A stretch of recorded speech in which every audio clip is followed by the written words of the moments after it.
Hello friends, legal lifeline में आपका स्वागत है। मैं राम गुर्जर और आज का हमारा टॉपिक है भारतीय संविधान में मौलिक अधिकारों के अंतर्गत स्वतंत्रता के अधिकार के अंतर्गत वाक और अभिव्यक्ति की स्वतंत्रता। तो आइए हम देखते हैं वाक और अभिव्यक्ति की स्वतंत्रता। आर्टिकल 19 में प्रदत्त स्वतंत्रताओं में से सबसे महत्वपूर्ण वाक और अभिव्यक्ति की स्वतंत्रता है, freedom of speech and expression, जिसे article 19 clause 1 sub clause A में उपबंधित किया गया है। भारतीय संविधान द्वारा भारत राज्य क्षेत्र में प्रत्येक नागरिक को वाक और अभिव्यक्ति की स्वतंत्रता मिली है और वाक और अभिव्यक्ति की स्वतंत्रता प्रजातांत्रिक शासन व्यवस्था की आधारशिला मानी जाती है। Freedom of speech and expression, वाक और अभिव्यक्ति की स्वतंत्रता का अर्थ है अपने विचारों को शब्दों, लेखों, चिन्हों या संकेतों या अन्य किसी भी प्रकार से व्यक्त करना। अभिव्यक्ति या एक्सप्रेशन, इस शब्द का क्षेत्र विस्तृत है। विचारों को व्यक्त करने के जितने भी माध्यम हैं वह अभिव्यक्ति की श्रेणी में आते हैं। अभिव्यक्ति की स्वतंत्रता में प्रेस की स्वतंत्रता भी शामिल है। भारतीय संविधान में वाक शब्द अमेरिका से लिया गया है तथा अभिव्यक्ति शब्द भारत द्वारा स्वयं स्थापित किया गया है। वाक और अभिव्यक्ति की स्वतंत्रता के अधिकार के अंतर्गत भिन्न भिन्न प्रकार के अधिकार जनरेट होते हैं, जैसे कि जानने का अधिकार, मतदाता का सूचना अधिकार, झंडा फहराने का अधिकार या राष्ट्रीय ध्वज फहराने का अधिकार, और इलेक्ट्रॉनिक मीडिया पर सरकार का एकाधिकार नहीं हो। ऐसे कुछ अधिकार प्रदान होते हैं या अधिकार जनरेट होते हैं, तो इनका अध्ययन हम करते हैं। वाक और अभिव्यक्ति की स्वतंत्रता में जानने का अधिकार भी शामिल है। आइए इसे एक केस लॉ की सहायता से समझते हैं। रोमेश थॉपर वर्सेस मद्रास राज्य। इस केस में सुप्रीम कोर्ट ने यह कहा कि वाक और अभिव्यक्ति की स्वतंत्रता में जानने का अधिकार भी शामिल है और इसी केस के आधार पर RTI right to information act या सूचना का अधिकार अधिनियम 2005 बना।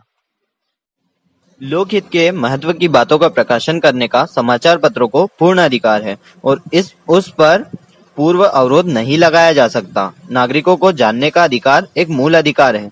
इस पर वर्तमान और आसन्न खतरे के आधार पर निर्बंधन लगाए जा सकते हैं। ऐसी बातों के प्रकाशन पर पूर्व अवरोध से प्रेस की स्वतंत्रता का अतिक्रमण होता है और यह असंवैधानिक है। वाक और अभिव्यक्ति की स्वतंत्रता केवल अपने ही विचारों के प्रसारण की स्वतंत्रता तक सीमित नहीं है, इसमें दूसरे के विचारों का प्रसार एवं प्रकाशन करने की भी स्वतंत्रता सम्मिलित है, जो कि प्रेस की स्वतंत्रता द्वारा ही संभव है।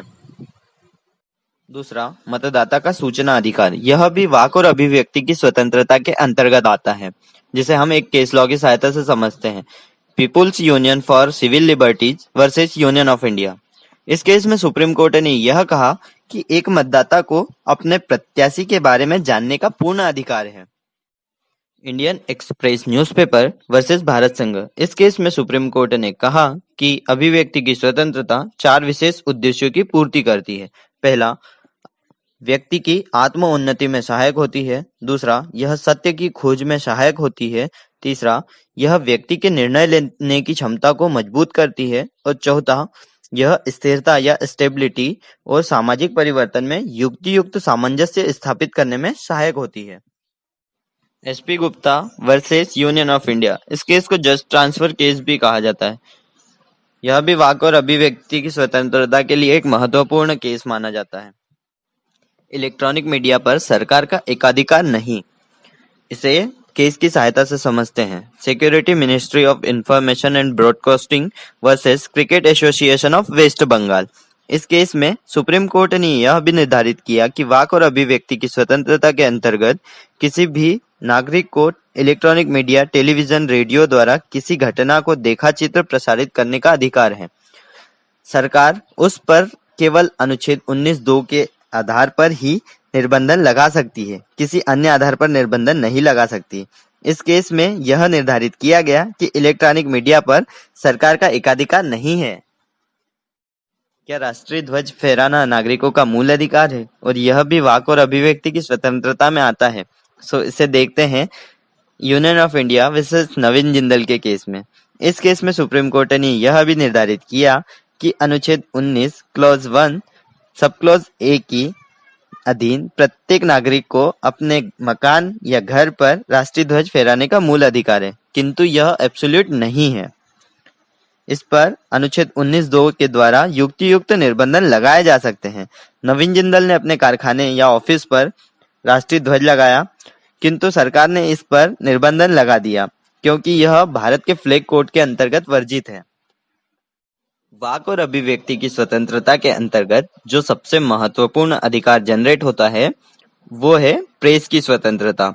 अब समाचार पत्रों को विचार अभिव्यक्त करने का एक महत्वपूर्ण माध्यम माना जाता है और ऐसे माध्यम को प्रेस की स्वतंत्रता होने पर ही संचालित किया जा सकता है।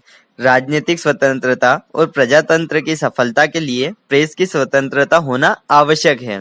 जिस समाज में मनुष्य को अपने विचारों को एक दूसरे को बताने की स्वतंत्रता नहीं होगी ना, वहां तक दूसरे अधिकारों को, जो दूसरे अधिकार उनको मिले हैं और दूसरे स्वतंत्रताएं मिली हैं, वो भी सुरक्षित नहीं रहेंगे।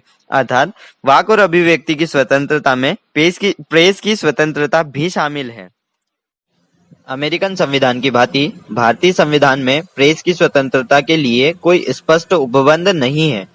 डॉक्टर अंबेडकर ने संविधान सभा में इसके कारणों पर प्रकाश डालते हुए कहा था कि प्रेस को कोई ऐसे विशिष्ट अधिकार प्राप्त नहीं है जो एक साधारण नागरिक को नहीं प्रदान किए जा सकते। उनके संपादक या मैनेजर समाचार पत्रों द्वारा ही अपने अभिव्यक्ति के अधिकार का प्रयोग करते हैं, इसलिए इसके लिए संविधान में विशेष उपबंध की कोई आवश्यकता नहीं है। आइए प्रेस की स्वतंत्रता को एक केस की सहायता से समझते हैं।